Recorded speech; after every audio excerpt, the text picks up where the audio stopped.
ibalik ko lang, Bishop, dun sa sinabi yung mga qualifications for candidates na hinahanap ninyo, both character and competence.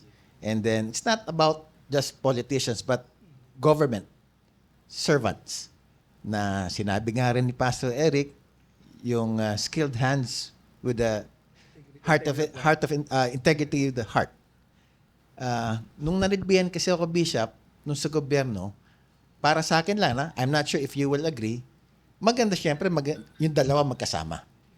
But if I were to be given a choice, which one, I'd rather choose character. Dahil yung character nasa puso, yung competence, yung skill ng kamay, sabi nga ni it can be learned.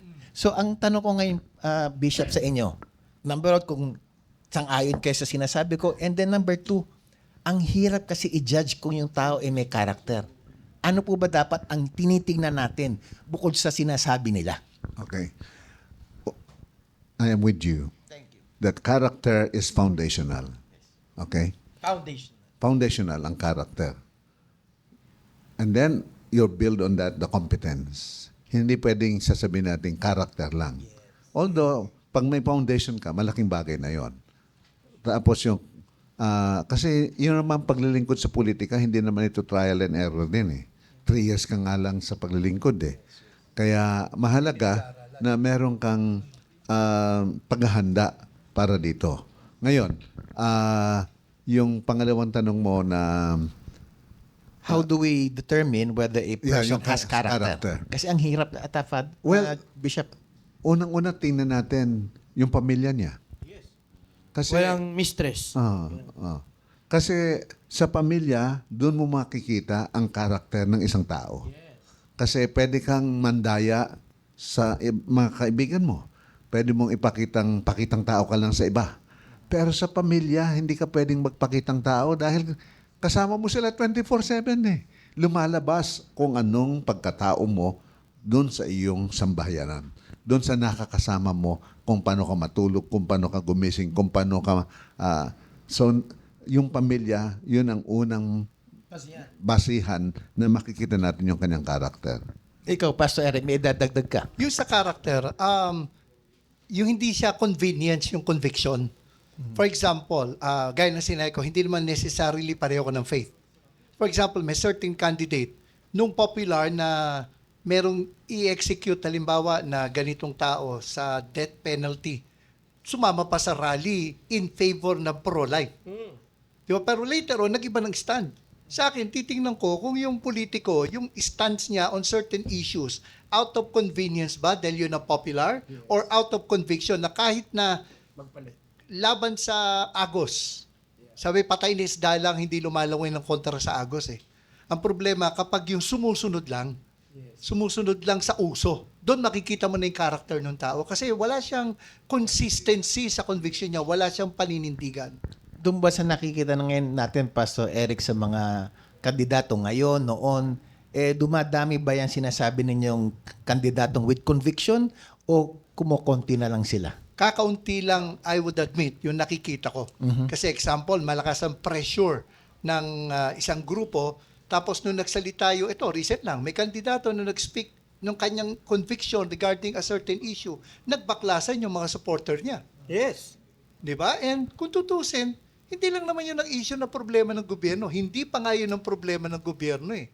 Bakit naging issue yon doon sa kandidato na yun? Nasa Samantala- election stage pa lang. Oo. Kung tutusin, pinahayag lang naman niya yung paninindigan niya eh. And sa akin, I would rather, kahit na iba yung paninindigan niya, pero pag nakita kong consistent siya, hahanga ako sa ganung politiko kasi makikita mo, meron siyang firm grounding doon sa pinangahawakan niyang paninindigan niya. Kahit na magkaiba kami ha. Okay, so, Pastor Eric, you said na medyo kumukonti na lang ang nakikita ninyo. Kaunti pa lang po nakikita Kakaunti ko. pa lang. Is there a way where we can have more people in government, whether by election, by appointment, or entering the career service, to be yung sinasabi ninyo na may conviction, sinasabi ni Bishop M.F. na merong character? Ano dapat ang gawin ng church? Doon papasok yung katulad ng movement na pinupush ni Bishop, yung discipleship. Kasi when we talk about serving in ministry sa church, we are not to limit its scope within the four walls of the building. We are to train our people to see serving in politics, whether elective or whether yung mga career, as ministry din sa Lord. So yun yung kailangan nating i-train yung mga members natin doon. Meron akong at least dalawang example ng na disciple nung and naging maayos ang kanilang pamamahala. Si Vico Soto. Yes. Magpangalan. Kasi nung bata pa siya, yung nanay niya talagang tinuruan siya. Ano, at doon sa iglesyang kanyang sinamahan, talagang siya ay tinuruan, minentor, dinisciple. Naghanda siya, kaya nung nag-aaral siya, nagsimula siyang tumakbo sa politiko, pero so yung character and competency niya, kaya maganda pamamalakad niya. Ngayon, ang isa pa si Mayor Magalong. Si Benji. Dahil din, nung siya ay nasa police force pa, nagkaroon din siya ng mentoring discipleship. Yes. Nagkaroon siya ng discipleship para sa kanya. At dahil noon, nung siya tumakbo bilang mayor, ay nanindigan siya. So yung kanyang character and competence magkasama. So yun pa rin ang ating panawagan. Kaming nasa iglesia, ang aming primary role ay tulungan ang mga bawat miyembro na maging malalim ang pananampalataya, magkaroon ng maayos na pamumuhay, magkaroon ng paninindigan batay sa katuruan ng banal na salita ng Diyos, sapagkat yan ang pundasyon. Kung sila man ay magiging doktor, magiging lawyer, magiging teacher, magiging politician, dahil sila ay naging tunay na tagasunod ni Kristo, then sa iba-ibang sektor ng ating lipunan, magiging maayos ang kanilang pamumuhay at magiging maganda ang kanilang pamamalakad. At marami pang iba. I can be a testimony na katulad niya, nasa Fellowship of Christians in Government tayo. Wala kaming ginagawa kundi mag-mentor ng leaders din, katulad ng binagawa sila Mayor Benji. And then there are a lot of city LGUs right now na may mga pastoral advisors. No? So, pwede kasi, attorney, na nauna yung competence na wala yung character. Pero yung competence na yun, nag-guide naman ng mga tamang tao along the way na naitama yung maling character before. So, ito magandang tanong. You being holding office in government, no? Before. As we all suffer in Christ. Di ba? Wala namang may gusto ng righteousness sa totoo lang. Yes. Ang gusto nila yung mga pabor sa kanila. Di ba? You had challenges when you were seated trying to exercise righteousness. Do you agree? And a lot of people were against you. As a matter of fact, they even took you out, right? Because you tried to be righteous. I just want to throw this to you, Pastor Jay. You're gonna run with the flagship ideology of bringing the Lord into what you're doing. Are you prepared to face all these controversies and lahat ng issue that will surround you trying to be righteous? Yes, kasi nga, ginamit natin yung character competency. Sabi niyo, si David yun, skillful hand. Pero I believe, David fought Goliath eh. Kahit Goliath yan, nanalo si David eh. Why? Because God is with him. So sa akin, May skill siya. Oh, may skill siya. Marunong siyang magtirador. yes. That's why. That's skill. Yes. Kaya nga, yung skill and competencies niya. Pero, yung laki ni Goliath, yung laki ng army, only David can na-defeat niya si Goliath. So, ibig sabihin, hindi porkit malaking tao, political dynasty, baka tirador, pwede. Baka, kung i-allow ni Lord. Kasi dalawa yung inalaw ni Lord naman eh. Si Saul at saka si David eh. Saul is people's choice, but David is God's choice. Pero inalaw niya pareho yon. And on that note, I think we need to open the floor to questions from the media. Yes. Go ahead, please. The usual, introduce yourself, the outfit you represent, and direct the question to whoever you want. Thank you. This is for all the guests. I'm Susan Amoroso of Onboard Maritime Journalists Association of the Philippines. How can you infuse nationalism and Christianity in protecting the national sovereignty of the West Philippine Sea? Sinasabi sa Acts 17 na ang Panginoon ang siyang nag-decide ng mga boundaries kung saan tayo, kung kailan tayo papanganak at kung saan tayo papanganak. So, yung West Philippine Sea ay ating teritoryo. That belongs to the Filipino people. Kaya dapat nating ipagtanggol at dapat nating sasabihin, atin ito.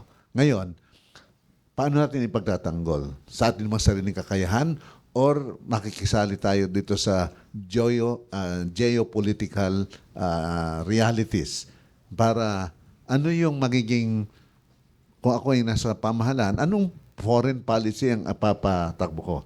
Una, sasabihin, this belongs to us. But how can we protect this and how can we best steward itong resources na pinagkaloob na ito? So, hindi lang kasi Pilipinas yan, kundi ano yung community of nations that can work together for the good of the owner. The owner is the Philippines. Unang-una, the owner is God and He entrusted it us to the people of the Philippines. We protect West Philippine Sea. Of course, kasi sinabi sa Proverbs, wag mong igagalawin ng mohon eh.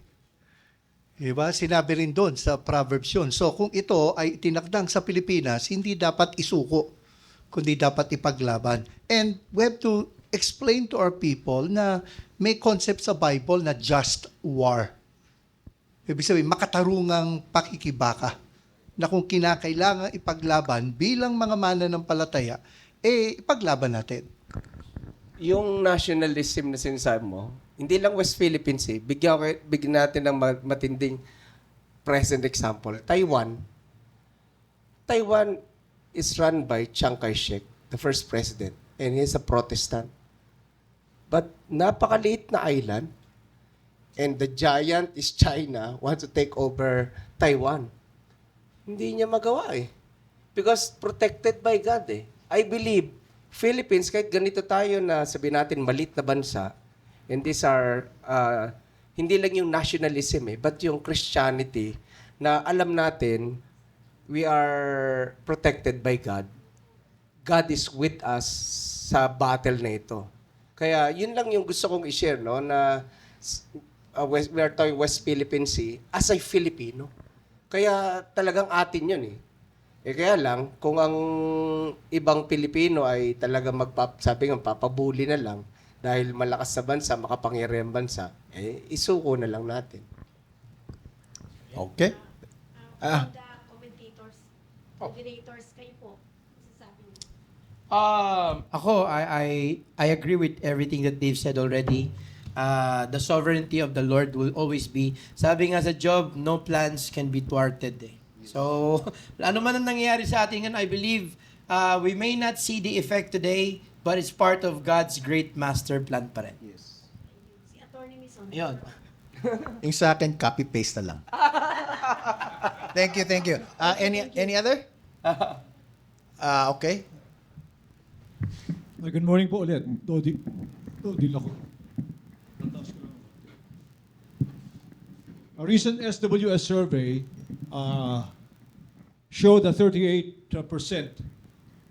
of those surveyed believe that the next upcoming elections will be disorderly and corrupt. Di ba yung mataas-taas na survey rating, 38% will be disorderly and corrupt. Ang title talaga ng discussion today is the moves of the church. O ano pa kailangan mahakbangin ng simbahan na siguro karapat-dapat na mas matapang sa harap ng talagang nagbabantang malawak na dayaan na naman at nananatiling paglipanan ng korupsyon. I mean, what steps do you think that the church have not taken before that should be taken, adopted, and be intensified at this difficult, very difficult time in our history? Sa ibang mga forum, sinasabi ko, merong tatlong role ang simbahan or ang mga pastor, ang mga religious leader in relation to political arena, political scene, and political persons. Number one is to be the priest or intercessor. Ang una nating pananagutan is to pray. At wag nating babaliwalain yung panalangin because when we pray, we actually talk to the King of Kings and Lord of Lords, the one who rules the entire universe, the creator of all. Kaya, isumbong mo sa creator, the one who holds even the heart of the king in his hands. So, prayer. Pangalawa is prophetic role. We need to speak the truth, whether it will be going to the streets like Elijah or privately in the bedchamber of the king like Nathan. So, prophetic role to say, this is, binibigyan natin ng paalaala na ito ang katotohanan, ito ang pananagutan, paalaala, and speak prophetically. At sabi ko, there are two traditions of prophets. You go to the streets like Elijah, or you go to the chamber of the king like Nathan. Prophetic role. And pangatlo is pastoral responsibility, pastoral role. Politicians need other people who will care for them, who will shepherd them, who will care for them. And therefore, patuloy natin gagawin yun. Patuloy tayong mananalangin. Patuloy natin sasabihin magbabantay, may nakikita pa tayong dayaan dyan? May nakikita ba tayong abuse ng vote buying? May nakikita ba tayong mga pamamaraan na hindi tama? So yung prophetic. And then pangatlo, kung meron tayong pagkakataon to speak to the people who are running, then you say, I want to pray for you. I want to care for you. I want to remind you. So, yun ang ating patuloy na gagawin. Ngayon, sasabihin natin, maliit naman ito, but incremental yan, palaki ng palaki. If we can make a difference to one political candidate, then malaking bagay yon. Kung lahat ng mga nasa simbahan, lahat ng may religious suasion and moral suasion will address different candidates and be a shepherd and be a pastor to them, ay malaking mangyayari incrementally para sa pagbabago ng ating bayan. Thank you. Right? Well, sabi sa Proverbs 31:8 and 9, open your mouth for the mute, for the rights of all who are destitute. Open your mouth, judge righteously, defend the rights of the poor and the needy. As yung sa prophetic role, we are to speak against societal ills and even have to confront, katulad ni Nathan, kings who sinned against the Lord. Ang mga prophets of old, even James, the brother of the Lord, spoke against discrimination, against bribery, against the exploitation of the poor, openly. And I think we have to continue that prophetic role. Naturuan natin ng mga tao to think according sa line ng Bible, hindi lang what is convenient, pero magkaroon ng well-grounded conviction regarding these moral issues.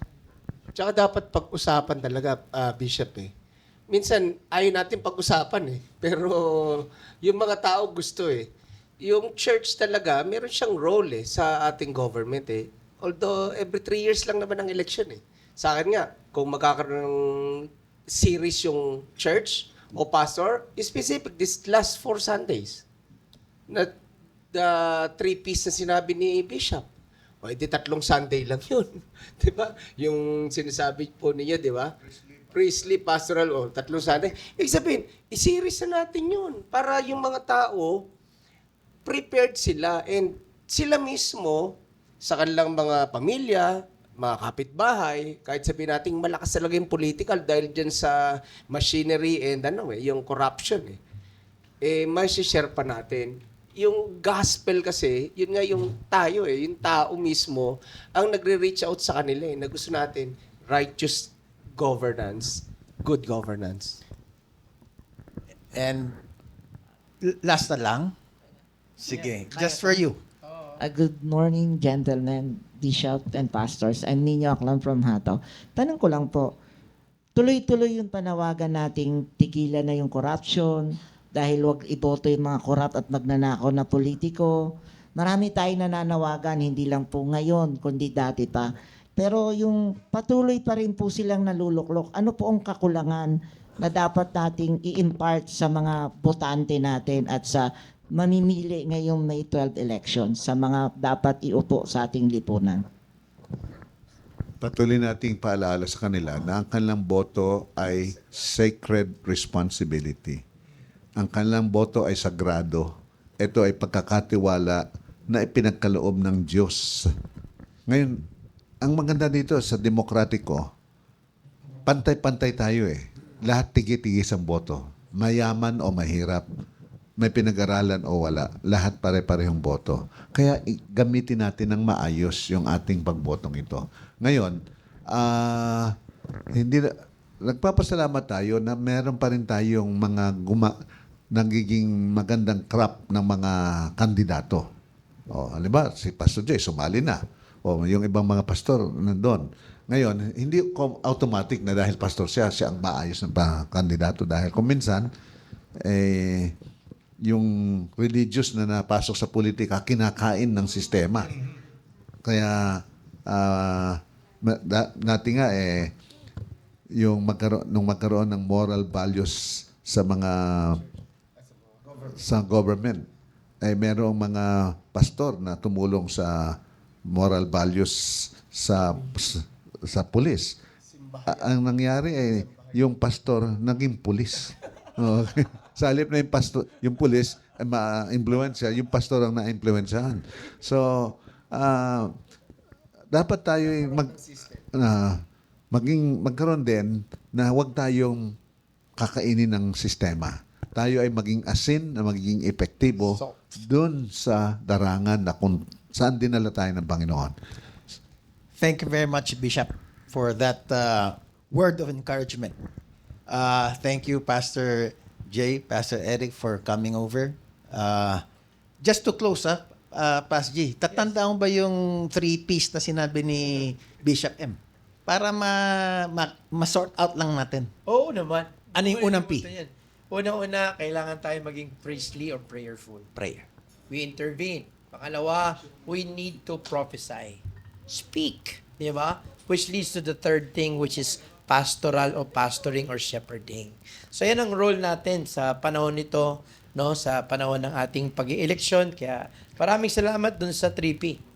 Kung may 3P, meron din 3C. Ayun, ano naman yung 3C sa'yo? Yung 3C naman, sinabi rin ng ating mga guest today, na when it comes to candidates, you look for the 3Cs. Yung una, character, competence. Yung pangatlo, ako na lang gumawa, Bishop Emma, with your permission, dapat Christ-centered. Yung Dapat 3Cs na yan, pag may 3C ka, wala kang pagsisisi. Anyway. Wala kang pagsisisi. And on that note, maraming po salamat sa inyong papanood. Mabuhay ang Panginoon, mabuhay ang Pilipinas, mabuhay ang Pilipino. Maraming salamat po. This is the agenda.